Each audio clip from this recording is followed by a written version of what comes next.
Службена белешка на припадник на специјалната единица Алфи го однесе поранешниот прв човек на БЈБ и министер за внатрешни работи во притвор, на само 3 дена пред соопштувањето на пресудата за настаните од 27 април во собранието. Полицискиот службеник кој поднел службената белешка напишал дека некој му кажал дека Чавков планира бегство од државата, а овој во правото наречен рекла казала момент, без никакви докази го однесе Чавков во шутка.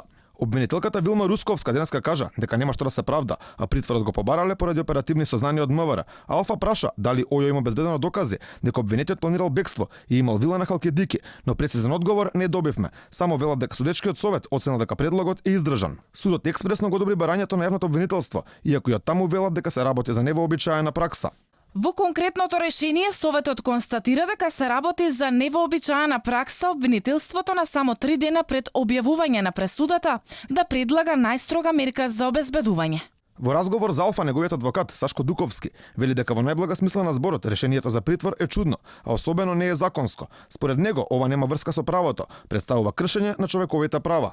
Значи, вие имате службена белешка на некој си полицаец, намерно велам некој си кој што нити е овластен, нити има некаква задача, и пишува во некаква си службена белешка без било каков основ, повторувам, без било каков основ, реален ослов или реален обид за некакво бегство, имал вила во Република Грција. Будалаштина. Повторувам, будалаштина. Нити вила, нити стан, нити гарсонјера, нити бутер.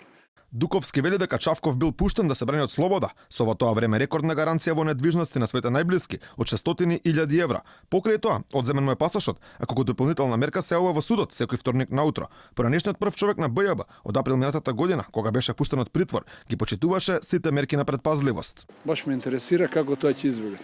И ако избега, таа гаранција пропаѓа. Неговиот брат, неговата сестра и сите други најблиски ќе останат на улица. Значи, тоа е нонсенс кој што е незабележен. Меѓутоа, ваквото однесување укажува дека донесена е пресуда и затоа под наводници сакаат да го обезбедат. И таа пресуда ќе биде изузетно висока. Според Дуковски, пресудата која ќе донесе кривичниот суд во петок, а според неговите зборови ќе биде најмалку 14 години, ќе падне на кој било меѓународен суд. Да, он ќе биде суден во петок. Ја немам милиметар време или причина да се сомневам во тоа. Но оваа пресуда никогаш нема да го помине судот на повисоките инстанции, а особено судот за човекови права во Страсбург. Повторувам, никогаш ова нема да помине. Обвинителството тврди дека обвинетиот ќе се даде во бегство со цел да избегне кривичната одговорност. Се поставува прашањето дали некој веќе ја знае пресудата за Чавков, со оглед на тоа што според ЗКП таа е тајна и не смее да ја дознае никој надвор од кругот на судечкиот совет пред нејзиното соопштување.